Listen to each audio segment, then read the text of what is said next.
पूर्व दिशा में बसे सुन्हापुर नामक गांव में हरिहर मिश्र नाम के एक प्रतिष्ठित ब्राह्मण रहते थे।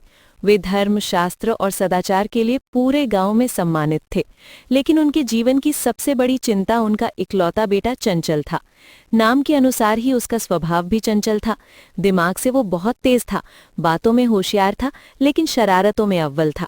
अगर घर में हलवा बनता तो आधा पहले खुद खा जाता और फिर पड़ोसी के घर जाकर कहता, माँ ने भेजा है, थोड़ा प्रसाद मिल जाए तो पुण्य मिलेगा। गांव वाले रोज शिकायत लेकर आते। किसी की मुर्गी के पंख रंग दिए गए होते, किसी की साइकिल खोल दी जाती, तो किसी की गाय के गले में घंटी की जगह टीन का डिब्बा गंधा होता।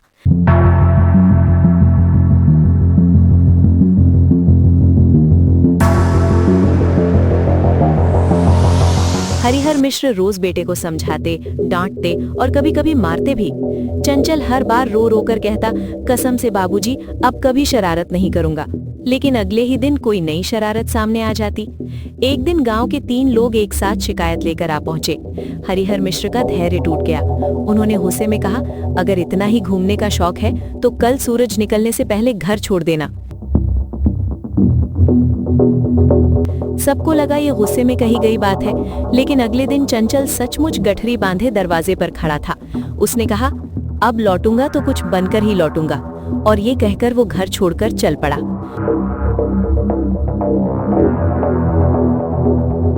वो चलते चलते गांव से बहुत दूर एक घने जंगल में पहुंच गया। चारों ओर ऊंचे ऊंचे पेड़ थे और वातावरण में सन्नाटा पसरा हुआ था। कुछ दूर आगे बढ़ने पर उसने देखा कि एक विशाल बरगद के पेड़ के नीचे एक वृद्ध साधु बैठे हुए हैं। चंचल उनके पास गया। साधु ने आंखें खोलकर कहा, बेटा, मैं बहुत भूखा हूँ, कई दिनों से कुछ खाया नहीं है। चंचल को दया आ गई। उसने अपनी गठरी खोली और उसमें से रोटी तथा साग निकालकर साधु को दे दिया। साधु बहुत प्रसन्न हुए और बोले, बेटा मांगो, क्या चाहता है? चंचल हंसते हुए बोला, तो अपनी सबसे कीमती वस्तु दे दीजिए। साधु ने अपनी कलाई से तांबे का एक कड़ा उतारकर उसे दिया और कहा, यह साधारण कड़ा नहीं है, इसे घुमाने पर एक सेवक प्रकट होगा जो तुम्हारी हर इच्छा पूरी करेगा। लेकिन याद रखना, शक्ति के साथ संस्कार ना हो तो वही शक्ति अभिशाप बन जाती है। साधु से कड़ा लेकर चंचल आगे बढ़ा। चलते चलते वो देवगढ़ नामक एक नगर में पहुंच गया। जिज्ञासावश उसने कड़ा घुमाया। क्षण भर में एक अदृश्य शक्ति प्रकट हो गई। अब जो वो चाहता वही होने लगा। भोजन, वस्त्र, धन और सवारी, सब कुछ उसे आसानी से मिलने लगा।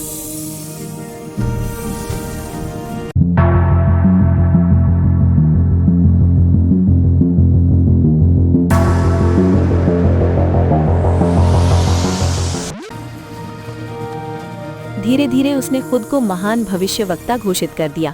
लोग उसकी बातों से प्रभावित होने लगे, दान दक्षिणा बढ़ने लगी और उसका साधारण जीवन ऐश्वर्य में बदल गया। लेकिन इस सफलता के साथ साथ उसके भीतर अहंकार भी बढ़ने लगा। उसी नगर में एक वृद्ध ब्राह्मण रहते थे। उनकी एक सुशील और संस्कारी बेटी थी जिसका नाम सुवर्णा था। कुछ समय बाद चंचल और सुवर्णा का विवाह धूमधाम से संपन्न हुआ। सुवर्णा शांत, समझदार और सरल स्वभाव की थी। विवाह के बाद चंचल सुवर्णा के साथ एक दूसरे नगर की यात्रा पर निकल पड़ा। यात्रा के दौरान सुवर्णा थक गई और बोली, अब मुझसे और चला नहीं जा रहा। चंचल के मन में फिर से शरारत की चिंगारी जल उठी।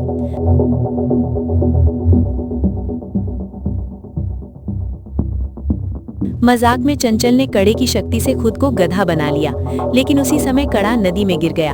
अब वो सचमुच गधा बन चुका था। ना वो बोल सकता था और ना फिर से मनुष्य बन सकता था। वो सुवर्णा के पास गया, लेकिन सुवर्णा ने उसे डांट कर दूर भगा दिया, क्योंकि वो तो एक गधा था। चलो अब जाओ यहाँ से, हतो दूर भागो, हतो दूर भागो, हतो दूर भागो, शू, जल्दी। हाँ, अब गए। इसके बाद चंचल कई दिनों तक उसी जंगल में भटकता रहा। तभी एक धोबी ने उसे पकड़ लिया और मेले में बेचने के लिए ले गया।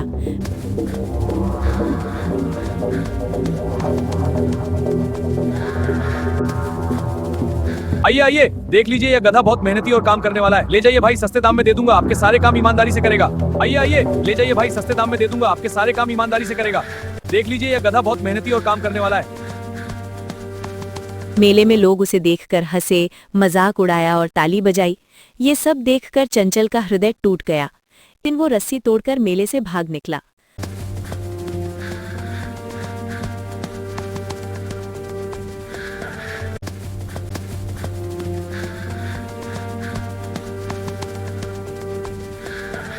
भागते भागते वो फिर उसी जंगल में पहुंच गया जहां कभी उसकी भेंट साधु से हुई थी।